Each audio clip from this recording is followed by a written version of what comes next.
Hello, good afternoon, and it's a real pleasure to see so many well-known faces again. Thank you for your presence, dear. After more than 20 web launches organized with the precious collaboration of BLCC Moscow, and which you can see or review the interviews and conversation with very high-ranking personalities and all specially dedicated about the situations and relations between Russia, Luxembourg, Belgium, and Belarus. And today, we begin our first webinar.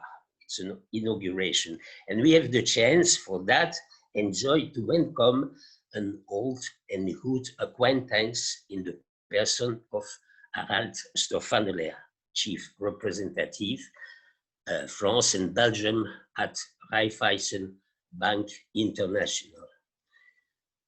RBI is one of the oldest foreign banks in Russia and #1 in leasing in Russia. Thanks to Harald's benevolence, we will have the pleasure of welcoming, in conjunction with Paris and Wien, 2 grand specialists of the economy in Russia, and so to the Eurasian Economic Union. Welcome, Mr. Gunter Deuber and Mr. Andreas Schwabe. Harald will introduce himself them to you. At the end of the program, you will have the testimonies of 3 Belgian companies present in Russia for a long time. Thanks to Alexis Brouhns for Solvay, thanks for Stefan van Doorslaer for Ahlers, and probably thanks to Philippe Bastien for AGC, for former Glaverdel. I also take this opportunity to advise you that our next webinar will take place on June 25 and will be dedicated to the legal and customs problems that your companies may encounter as a result of the crisis caused by coronavirus.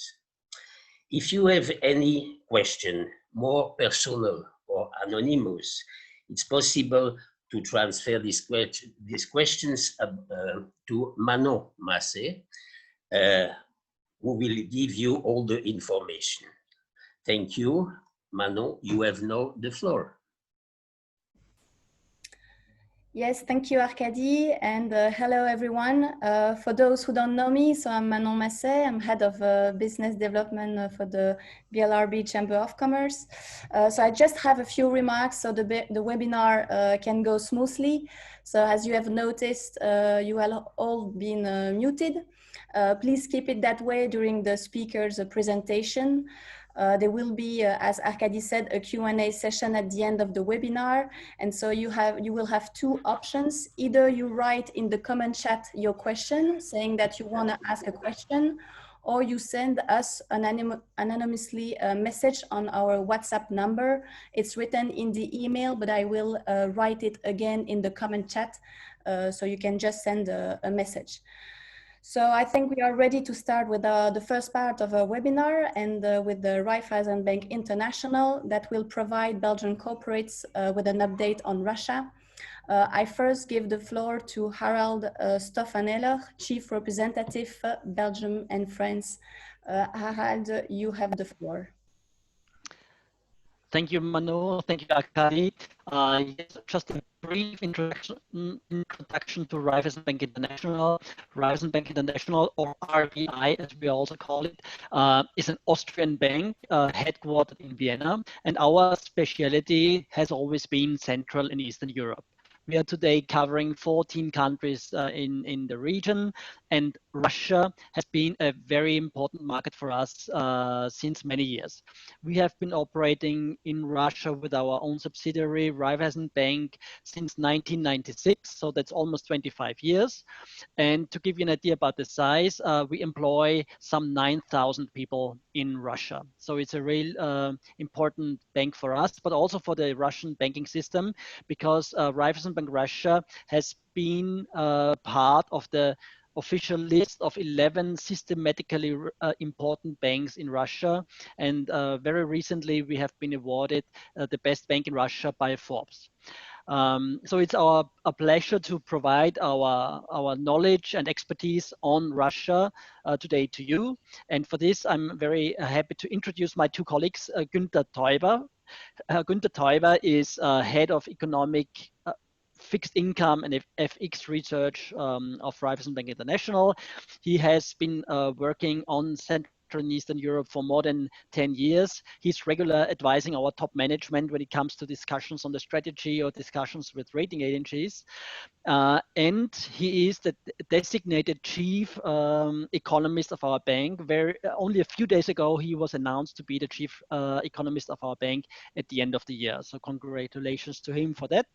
And another welcome to Andreas Schwabe, who is a senior economist who has been working for many, many years with a special focus on Central and Eastern Europe, and even more specifically on Eastern Europe, as we may say, which means Russia, Ukraine, and Belarus. He's in very close daily contact with our research colleagues on the ground in Russia, Ukraine, and Belarus. And he's also traveling to the region regularly because he has some close personal ties to Ukraine. So I'm happy to now give the floor to Gunter and Andreas. Thank you. So thanks for the introduction, Harald. And yeah, now we are looking forward to the slide deck that we provided to our colleagues from the Chamber of Commerce, and Andreas will start with the macro part, the economic part, and definitely then we will present also our view on the banking sector and how we are seeing the banking sector and the foreign banks in the country. So I think we could even start now, moving already to slide 4, and then I hand over to Andreas.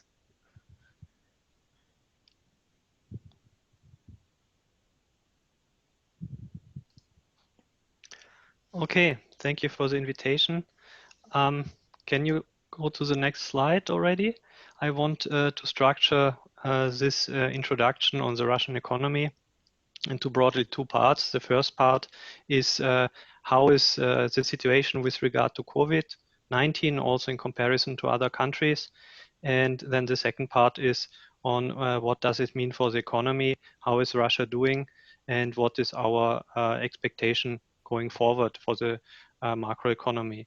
We, as was said before, we are a team of macroeconomists, so we follow things like economic growth, inflation, but also financial markets, monetary policy, fiscal policy, and interest rates. So here you see already the chart how of new COVID-19 cases. Unfortunately, the value for Russia is lacking here. It's around 8,500. If you're working on Russia, you have seen that there was a certain peak, and then the situation has stabilized on a high level between 8 and 10,000 cases per day. This is not a really good result. There are worse cases currently, like Brazil, which is going through the roof. But we have seen in Central Eastern Europe also many countries who have coped better. But we also see some countries like Ukraine and Belarus now where we also have an uptick. Can we go to the next slide? If we put this in relation, the different countries, we have on the right side a statistic how many cases per 100,000 people there are in Russia, and there Russia has already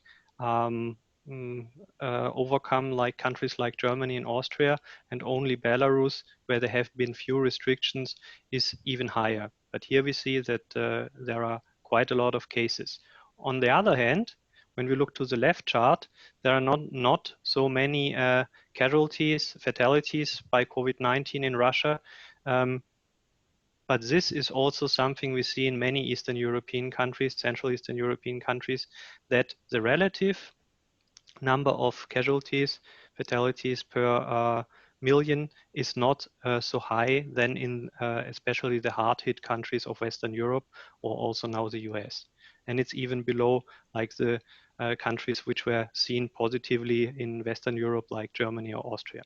But one has to say there have been some issues with Russian statistics, and Russians undercount likely the casualties, and there have been some independent investigations saying that this is likely a bit higher, maybe even substantially higher.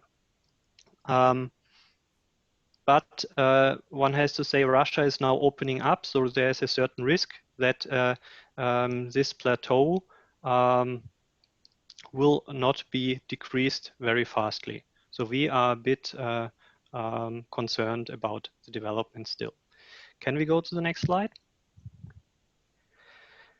That's what I just said. Russia is again opening up. This is data collected by the technology company Yandex, where you see how strong has been the curtailment of individual movement. So we have seen that people were grounded in Russia as well. And in Moscow. So on the left side, you see a chart for overall Russia. On the right side, you see for the lockdown in movement in Moscow. Both has already moved up. You also see that in Moscow, this quarantine has been stronger than in Russia overall. Can we go to the next slide? With regard to the economy, we have seen a strong hit on economic sentiment. This is on the left side. This is a survey, Purchasing Manager Index, where companies are asked how they are feeling. There, the low was in April, where in the servicing sector, so the most of the economy, there was a very low value, not seen in the whole history. And in manufacturing, there has been also a very low value, even a tad lower than in other Central Eastern European countries, and also in the Euro area. But in May already, the sentiment has improved. And if you look to China, which handled the crisis with a strong lockdown relatively well, there the sentiment has already recovered to the 50 line, which is rather neutral. But we don't think that this will happen in Russia very fast. On the right side, you see Q1 GDP, economic growth. Here we have for the first quarter still positive year-on-year growth, but this is a look in the back mirror, so it doesn't tell us much about the future. If we go to the next slide, our current baseline scenario for Russia is that there will be a reduction in GDP of around 5%. This is in line with what also the central bank expects, which is between -4 and -6. And for the next year, there should be a rebound. The rebound should actually already begin in the second half of this year. We don't expect a very, very strong rebound in Russia. There are other countries where we think the rebound is stronger. We think that there is not so much business activity to come back, also given the fact that the help measures from the state, at least on the fiscal side, are not as big as in other countries, especially Western European countries. With regard to inflation, we don't see a very strong hike in inflation. This is different to some crises in the past, where there was usually also a spike in prices. So this is something maybe good, but it's also connected to the weak consumer demand, of course. On the budget, we see a deficit of 3%. This is maybe low in comparison to other forecasts and also other countries. we don't think that with the rebound of oil prices, which we see now, that the budget balance, budget deficit will be too big. We go to the next slide. This is a long-term slide of the economic development. So the GDP demand components, these are the different sectors when economists talk about public demand or private demand, investment. And this is here an index in comparison to 2014, which was before the slump which we saw in 2015, given the events around Donbass and Crimea and the recession then. And the yellow line, which is the GDP, shows us that Russia has actually not really strongly recovered since then. So Russian growth has been weak. And when you always read the newspaper, you also hear about weak private consumption, falling disposable income for years. And this is also reflected in this brownish line, private consumption, which is never came back to 100%.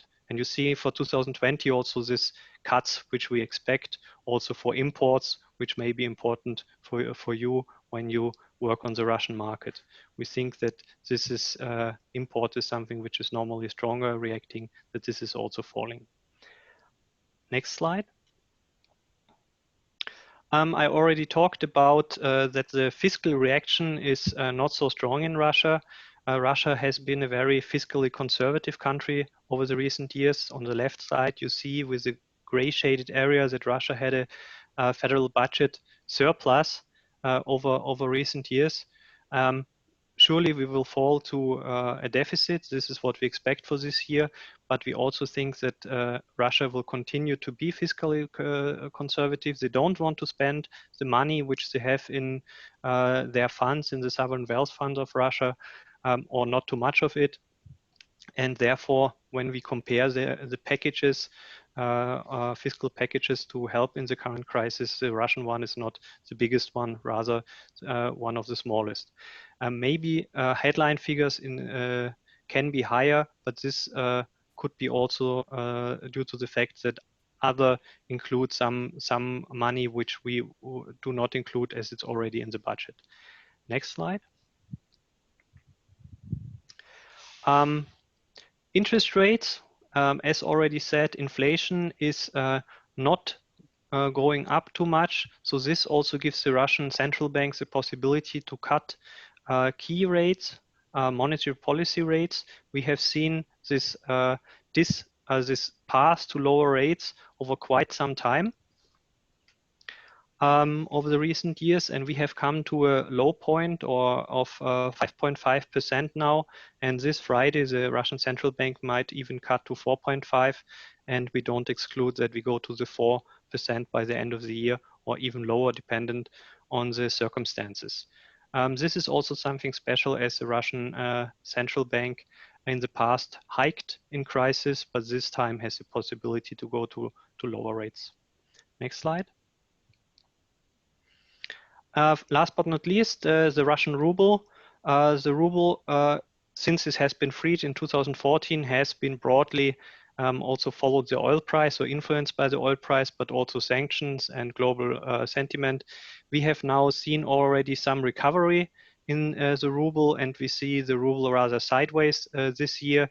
For the oil price, we have even a bit more positive outlook, so we could also be surprised by even stronger ruble rates this year if the oil price behaves positively. But this, of course, depends much on the global outlook, also on the global COVID outlook, what news flow we get here.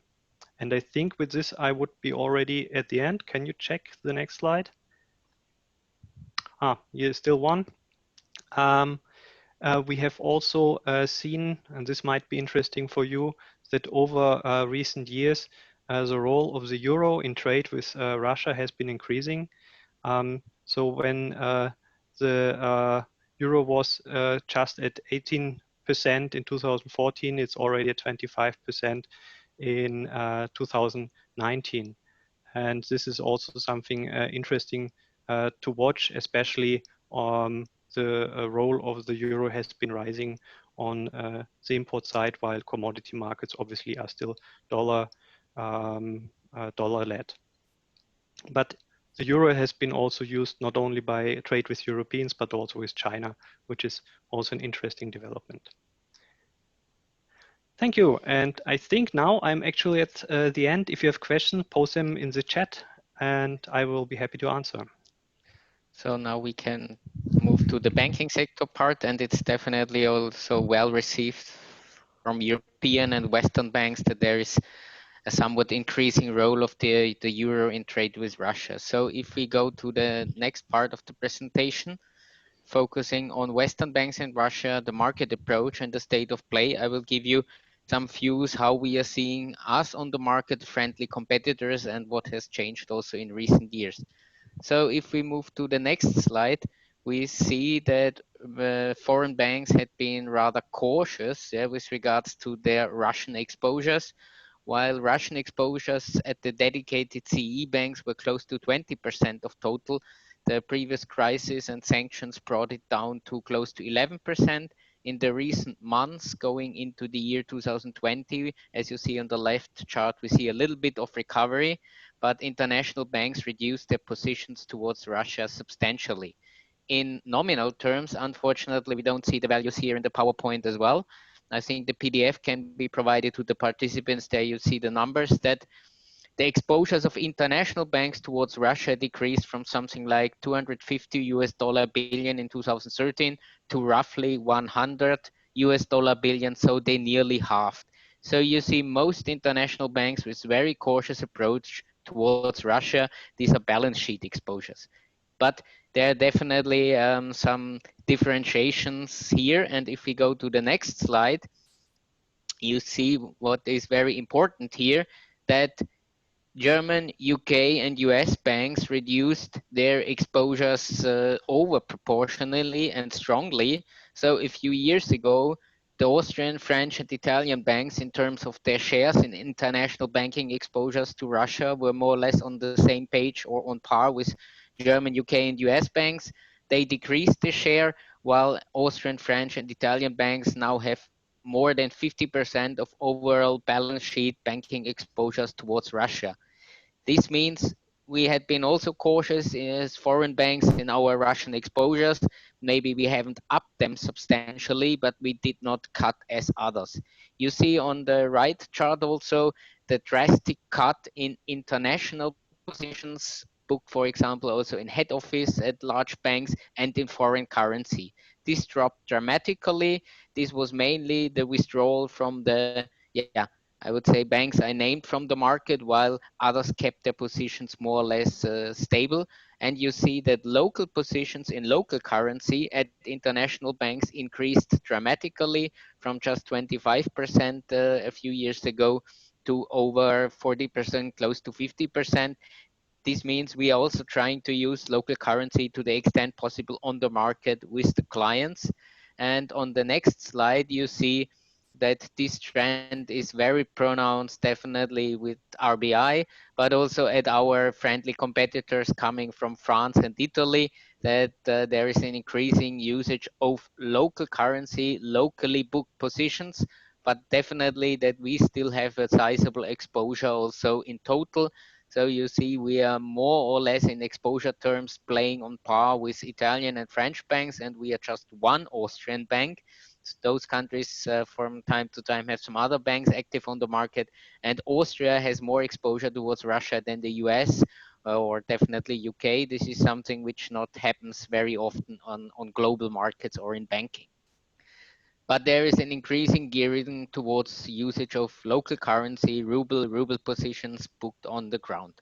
If we go to the next slide, you see that the foreign banks, the dedicated players, that's RBI and our friendly competitors from Italy and France, UniCredit and SocGen, we reduced slightly our market share over the last 2, 3, 4 years, at least until 2017. Since then, we kept our market share more or less stable at around 4%.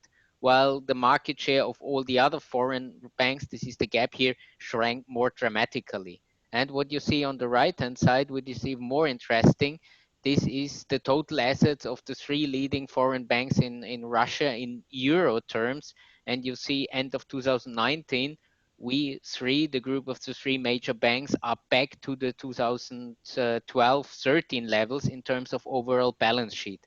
So if you see that other international banks cut their exposure maybe by 50-60% or more, you see we kept our exposure to the market, and we are trying to look for the opportunities, but definitely following a niche player approach. And this explains also why our market share was dropping a little bit over the last 10 years, because the market share of foreign banks, state banks, increased by 10 to 15 percentage points. And we are not competing with the state banks. We're having a niche player approach like our competitors, looking for viable business on the ground and viable business with international corporates, but you see dedicated to the market. So if we go to the next slide, and to wrap up here the talks also, if we go to the next slide, you see the increase of the market share of the state-owned banks to close or above 70% or close to that recently. You see the 3 major banks, foreign banks on the Russian market, that's Us, Sanctions, and UniCredit, with the niche player approach, but we are fine with this one. And you see that we kept exposures stable in challenging times and had good profitability on the market in recent years.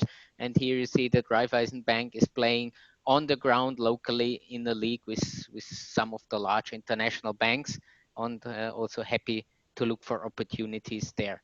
So that's all from our side, and giving you a briefing on the banking market and how we are doing and our friendly competitors on the ground.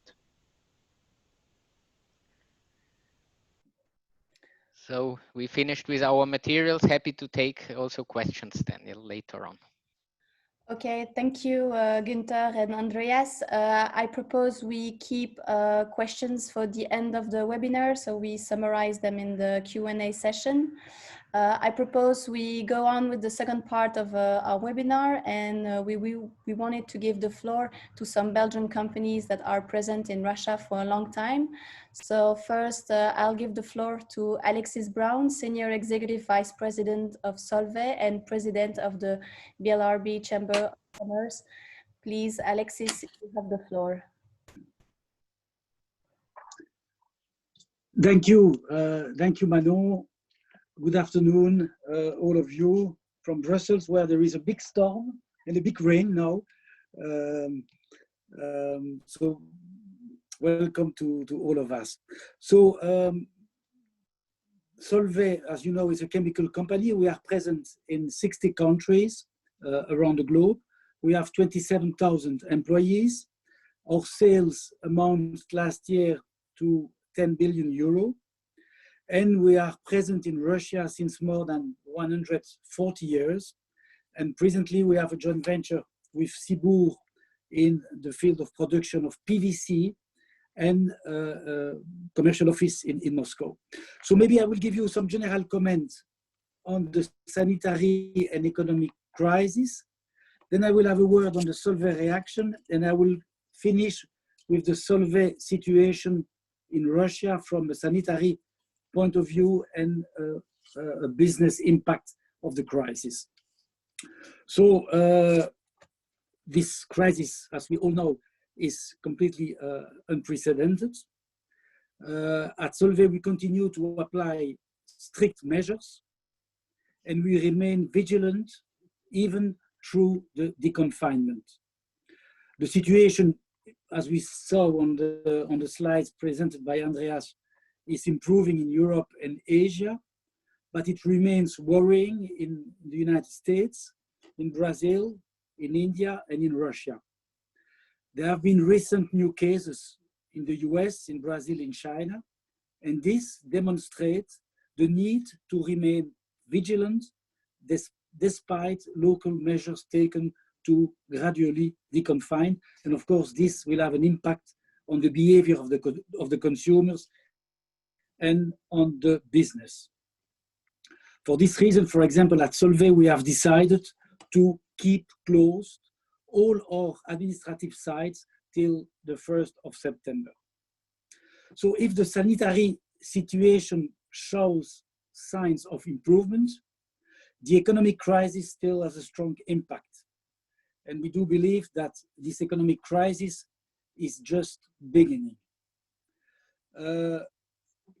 If I take sectors that are suffering the most, we have the aerospace, the automotive, electronics, oil and gas.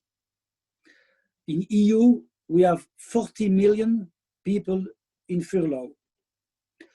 In the United States, the unemployment rate jumped to 13% from 3.8% in May.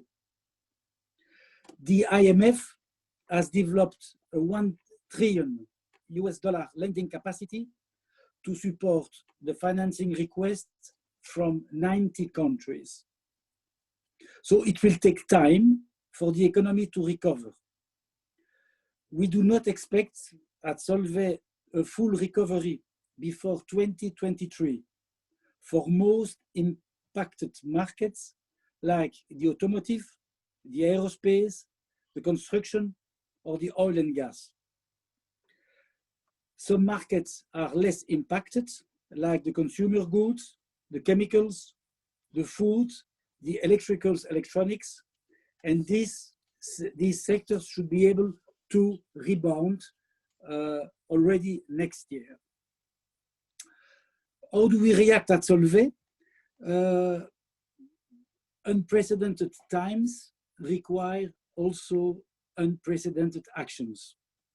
So the strategy of the group has been developed into 4 focus. One is safety first. I mean, we don't want to take any kind of measure that could jeopardize the safety of our employees and of our customers. 2, a focus on our customers. We feel that we need more than ever to remain linked with our customers, to remain committed to them, and to try to solve their problems. In the meanwhile, we need to make big efforts and to take measures to improve the cash and to diminish the cost. So we are working on reducing inventories, overdues, capex reduction, furlough, and so on. 3, we need to prepare for the new normal. What will be the new normal after this terrible and extraordinary crisis?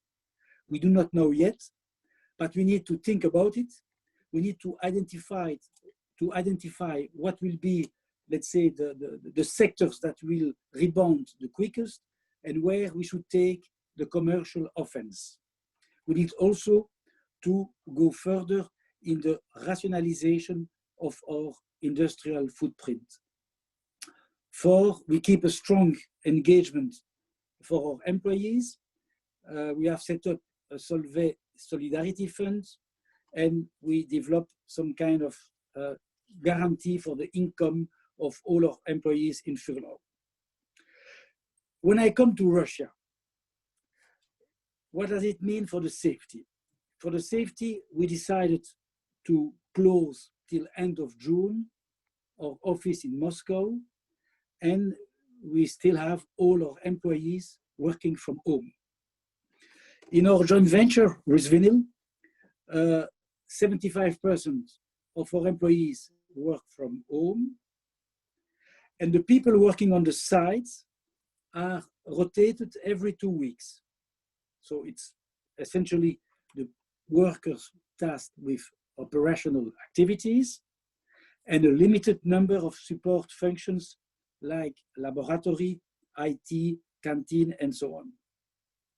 The site activities are limited to the minimum to ensure the shipment of our products and the reception of the materials and spare parts that we need for the production.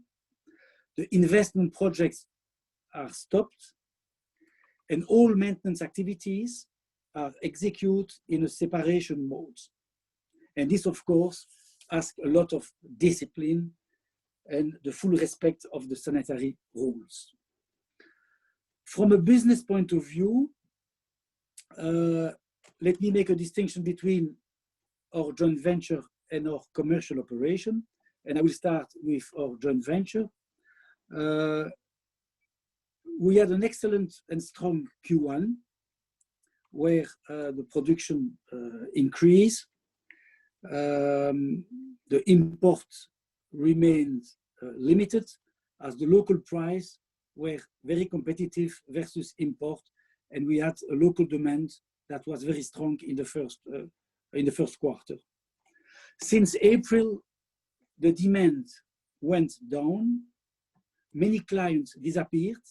Some of them were forced to close for sanitary reasons. May and June remained difficult, with the construction sector activity rather stopped.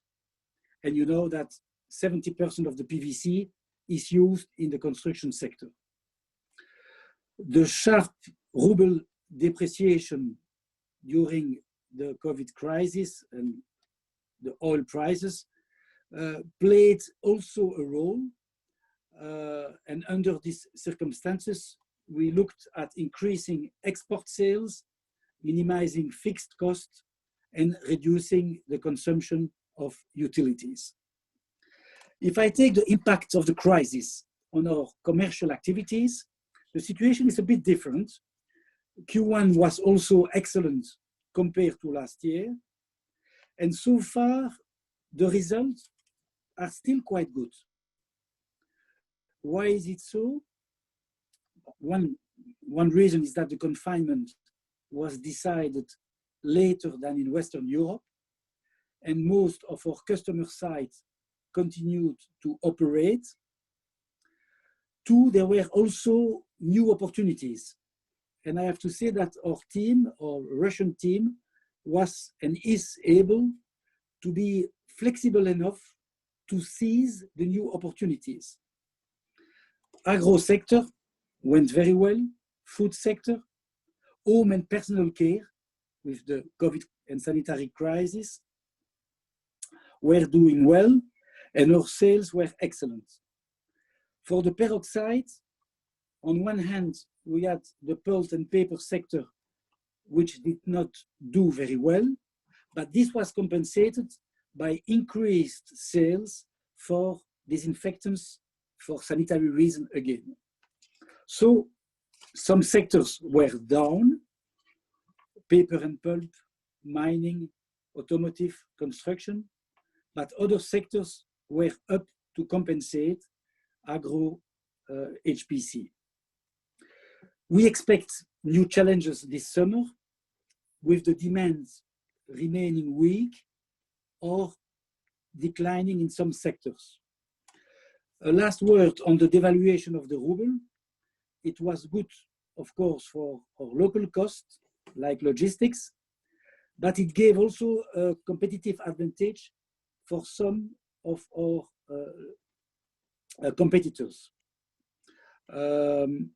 Not very impactful for Solvay, as most of our products are specialties and not commodities, where we have no local competitors, but only foreign competitors. So in a nutshell, that's what I can tell you, Manu. It's a very mixed picture with many question marks, but so far, so good. Thank you.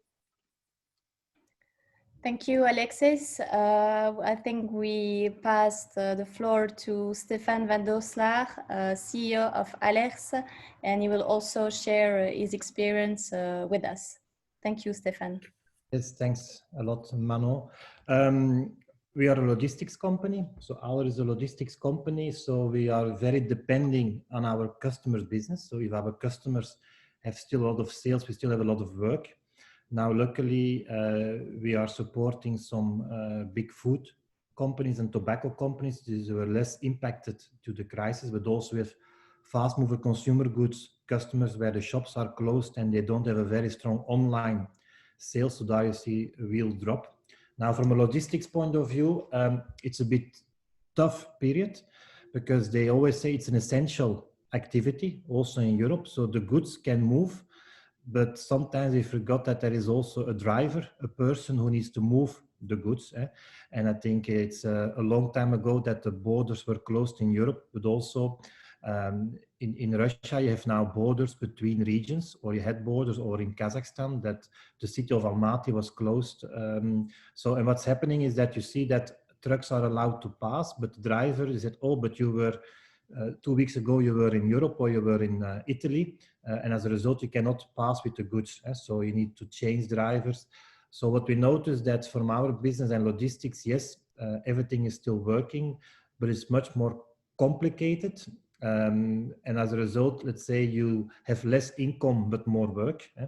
And as a company, I think, and the same as for Solvay, we take all possible actions to avoid spreading the virus. So we have people working from home. Luckily, we were prepared already. We had this policy already in place, not of course for everybody, but as a general approach. The warehouse, we have warehouses, we need to take special actions. So we have all the special actions like many people, but in Russia, one of the challenges is that people rely a lot on public transport. And so a lot of people are going to the office by subway, by bus. Our site is out of the city, so we have our own buses picking up people. So we have extra capacity, so we have less people per bus. But still we have positive cases. So I think during the last 2-3 months, we have 9 people who tested positive. Some of them even didn't been in the office, they worked from home. Some been working in the warehouse. And it's very hard to find back what is the reason. We think, but we cannot say 100% that it was not happen during working, but it can happen at home. It can happen during transport.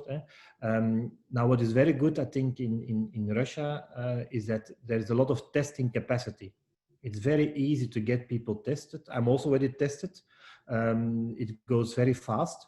Even today, you can do a test and get a result in 45 minutes. So that means that you can take very quick action if there is a possible case. What we also noticed that we need to use more data because borders are closed also in Europe. Suddenly you have waiting time at the borders. So trucks are getting late, and if you work for automotive business or just-in-time activities, this delay can have a big impact on production. And as a result, we need to look at data. A lot of data is public available. Where are the new traffic jams? Which borders are closed? What are the alternatives? And it's also, I think, we talked with a lot of customers, and we noticed, and a lot of people saying, okay, maybe this is the start of a deglobalization.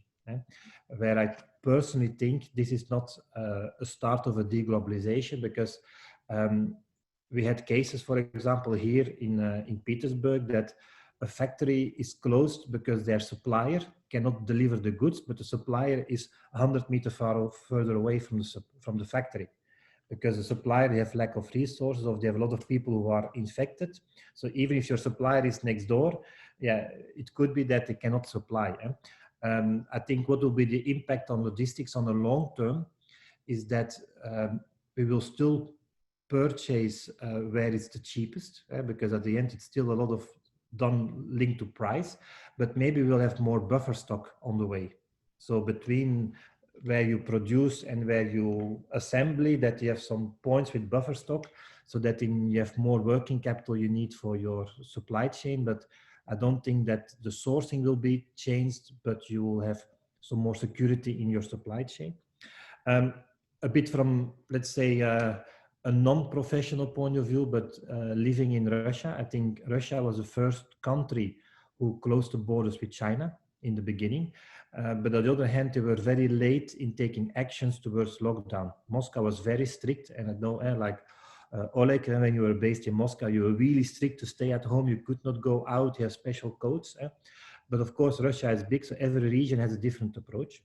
But I noticed that our office and our warehouse is at the border between Petersburg and Leningrad. They have different rules, different approach to the rules. And a Russian is a very creative person. And I think all of us, and that also makes them quite unique and quite successful. But I noticed that a lot of people here, they don't take it really serious. they say, oh, it's a virus, but you know, they still meet each other. They go having a drink, they go to the park, they have a barbecue. So it's still people are meeting, and I think it's also the reason why there are a lot of new cases. I can give an example. I know some restaurants which are Italian restaurants, and suddenly you see that the name is changed as a bakery, because a bakery can be open, but if you enter, it's just a restaurant. And so they are very creative in let the business go and let the economy go. But still, it's a bit challenge, and I think that's also with Raiffeisen shared with us. The number of cases are very high, but also they measure a lot. I mean, in some countries, I know, I follow the news in Belgium, and maybe it's not the case today, but I know in the beginning we could measure, or we could only do a test like 2,000 people per day. That was the maximum test capacity we had. So of course you don't have many cases if you cannot test. So I'm a bit mixed feeling. I also put a question mark in the chat. I think private consumption, and if I look at people who work in hotel business, in restaurant business, in tourism, they have no job anymore, but also no income. Like in Europe, when you're out of a job, you still have a certain time that you get supported by the government, but here they fell without income. Maybe their income before was not always official, but you know, and so they cannot consume. And you see really that luckily, like you said, a lot of companies are state-owned, so they are still providing income. So I'm a bit mixed idea. They will survive. They know how to survive a crisis. They're very strong. Economy is picking up bit by bit, but I think it will be a bit longer as maybe expected 2-3 months ago. So that's a bit from my side, the situation in Russia. I see also a question to see moved from truck to train transport. A question from Philippe, I will answer very immediately. What we noticed, for example, we had one of our biggest customers, Italian customer, and we're picking up the goods by truck from Italy to Moscow. And what we're now doing is that we loaded the goods in a container, ship it by short sea by a small vessel to the Baltics or Petersburg, and then have it into a truck. So we don't see movements to train, but we see movements to sea freight, but I'm sure that there are also movements to train happening to avoid the human factor of the transportation. Yes. Back to you, Manon. Thanks, Stefan.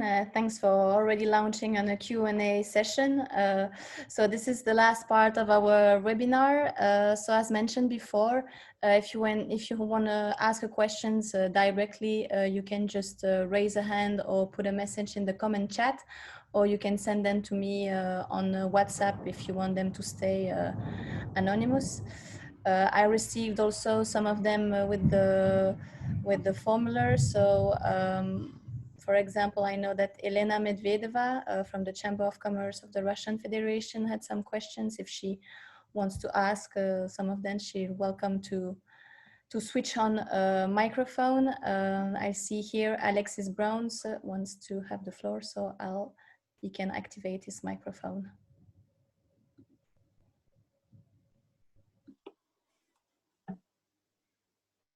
Yes, thank you, Manon. No, maybe I have a comment and a question.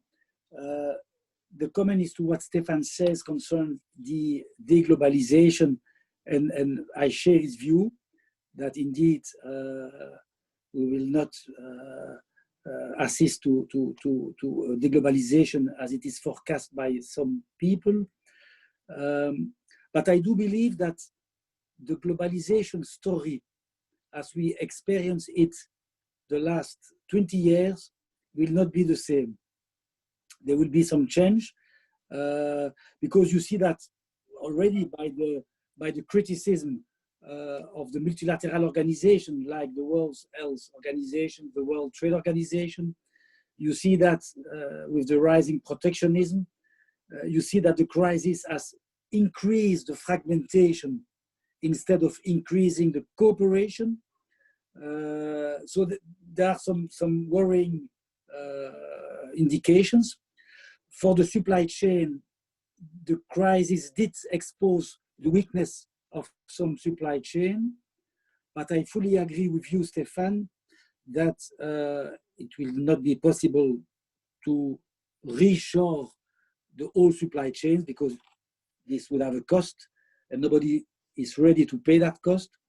What we could experience in the future is that there will be a kind of reflection on how to make the supply chains more resilient, how to better diversify the supply chains to avoid that in case of crisis, for PPE, for example, protection equipment in the hospital, you depend only for some producers located in China.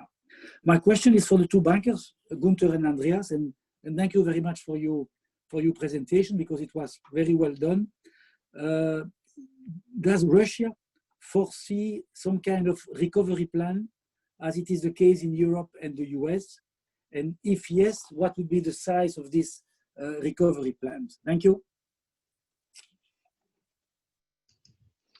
Okay, may I try to ask the question?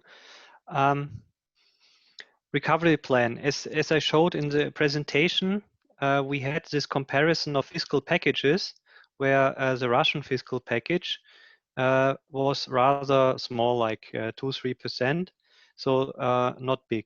The Russians have been announcing a couple of fiscal plans, recovery plans, but as said, we don't think that this is as big as the one in the West, and especially as was highlighted, not covering the wages or this like in German Kurzarbeit schemes, where the people get paid essentially by the state while they are without work. So in this sense, we expect or see here a weaker reaction. On the other hand, of course, they have to sell something, so they also use some funds or measures they would have done anyway to sell it now as a recovery plan. But we don't have enough information yet how this will in the end look like and how strong it will be. Maybe we also get a positive surprise, but I would doubt it. I have more the feeling that they stick to this cautious approach. What is positive is that the oil price is again up. So this means that they are less concerned, or the Russian fiscal authorities have, can act more normal like planned. So everything above 42 is good. So this is here the good news. Else, I don't know if this is already something to add from the banking side. Yeah. So the point is, you shouldn't underestimate, as I've shown, that 70% of the banking system is with state-owned banks. Yeah, and there will be also support delivered via this channel. This is not part of the official support figures, but most likely it will be focused more on the large corporates than SMEs and smaller companies. But do expect the close cooperation here also between the large state-owned banks and the central bank. The central bank has a rich experience in regulatory forbearance, softening some regulatory measures so that the banks can bring clients through the crisis. But as I mentioned, most likely focusing large corporates and not the SME space. Yeah, but don't underestimate this channel in Russia, which is not included in the official figures. I just wanted to give this view as well, yeah, because I have to leave in a few minutes, and we are seeing definitely ability and willingness of the large state-owned banks to use the room they have and to do this in close cooperation with the central bank, like we have seen it in the past. Thank you. I see here we have a question. We have first Oleg, who has raised his hand, so I invite him to switch on his microphone. Thank you, Manuel. I would like to say few words about the recovery plan also. That's there was a recovery plan, but only for small and medium companies, which is generalized. And as we understand, because yesterday especially we was in talk with the Moscow region government, against to the big companies, they will take the punctual measure on the federal level. That means if some companies, I mean big companies like Solvay, will have some difficulties, they can address the request immediately directly to the Ministry of Industry and the Commerce, and they will can obtain some support by how to say individually. And I have one question also, which I would like to ask to the Raiffeisen Bank. What do you think? How the new potential U.S. sanctions, in particular those related to the blocking of the SWIFT transfer system, may reflect to further financing for trade investment between Russian and Belgium and European Union in general? Thank you. Gunter, do you want to take this? So on the sanction front, currently we don't see a near-term escalation from the US around the corner, honestly speaking.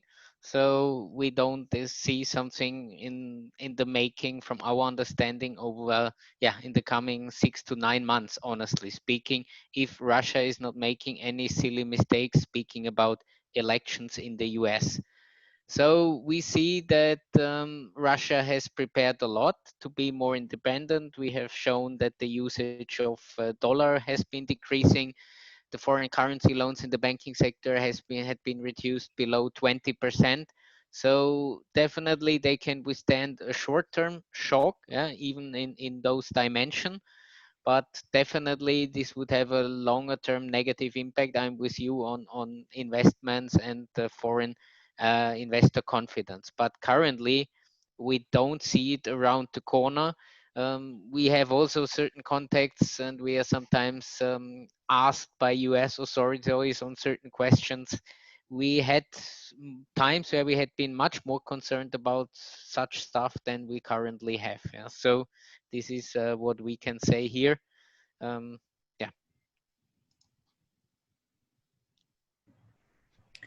Okay, I see in the chat that Philippe had a question about bankruptcies and are there expectation of many bankruptcies and in which sectors? I don't know who can answer to that question. There are parts of answers in the chat, but if some of the speakers could comment.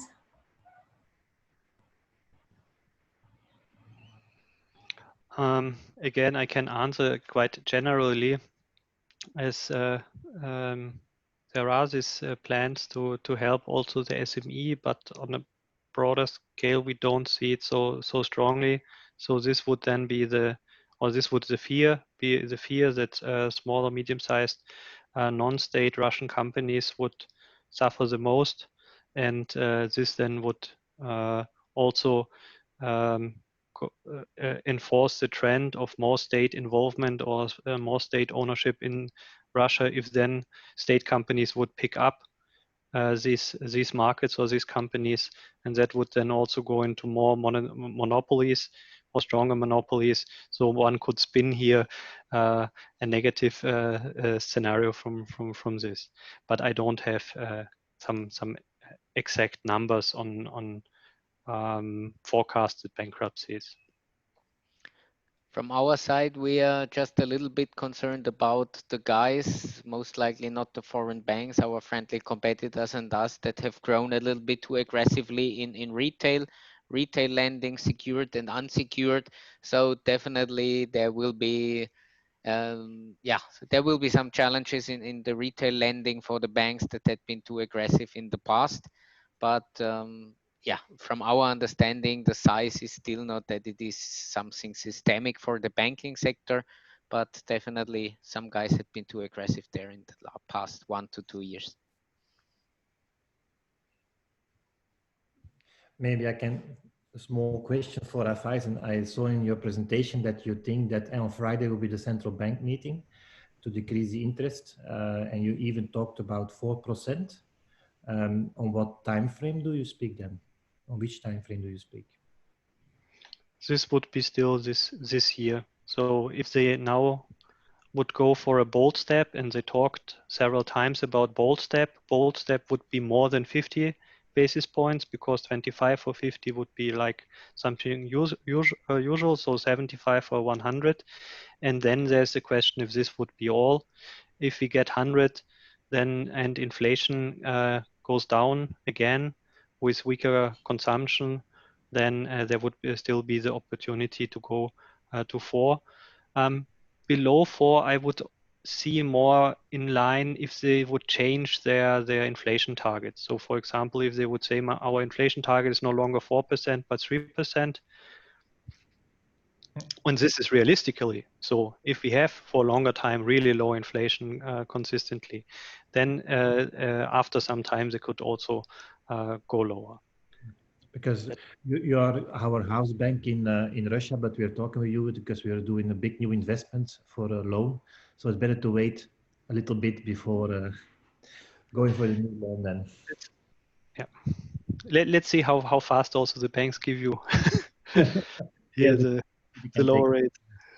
Yes. Okay. Thanks. Yeah, I think one last question maybe from Elena Medvedeva, who was asking, will we see any changes in international trade after crisis, like new windows of opportunities for export, or some will be closing up?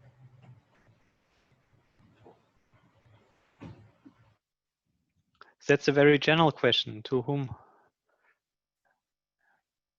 is or who would be willing to answer?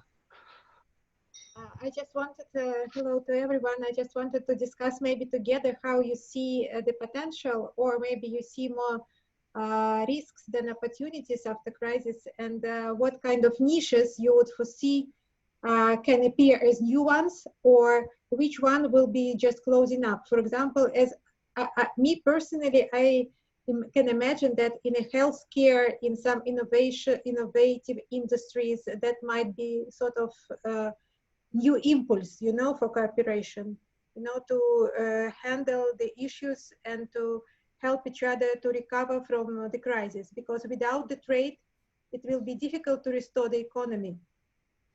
So this is a bit a broader topic, but of course we were in our economics team and also in the bank discussing what could be post-COVID trends. We didn't really try to identify, or at least not me, some colleagues maybe, identify niches to go into for exports. But of course we said, which is now pretty obvious, that digitalization is some trend which is now going on. If you are working on office space, maybe this is not the right market now because it's possibly reduced, and such things. But I wanted also here to use the opportunity to talk on this question of deglobalization, because it was several times mentioned, and here our views would also be similar, that this deglobalization, we wouldn't see it radically implemented now by everybody, because the price argument is still there. On the other hand, we have already seen a reduction in globalization, or the speed of globalization since the financial crisis. So global supply chains are not growing as a share of trade for 10 years. So it's already some setback going on since then. And with regards to this, which areas could be deglobalized, I guess that this depends a lot on politics and political action, and what is also demanded from companies then.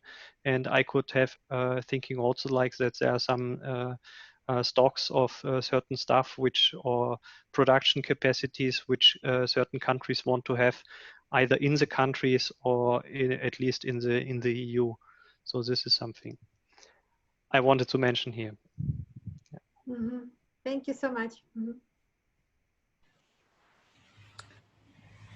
Okay, thank you everyone. As the storm is starting very strong here in Brussels, I leave Arkady to conclude. So Arkady, you have the floor. Thank you. So just some words to thanks to our guest speakers for these very interesting and impressive studies and testimonies of the market. If you have liked this session, which I believed. I give you appointment on June 25, and I remain that we stay at your disposal each day, 7 on 7, day and night, but I prefer day. Thank you for your participation, and bye-bye. Bye-bye. Thank you for the invitation. Thank you. Thank you very much. Thank you. Bye-bye. Bye-bye. Thank you. It's a pleasure. Bye-bye. Bye.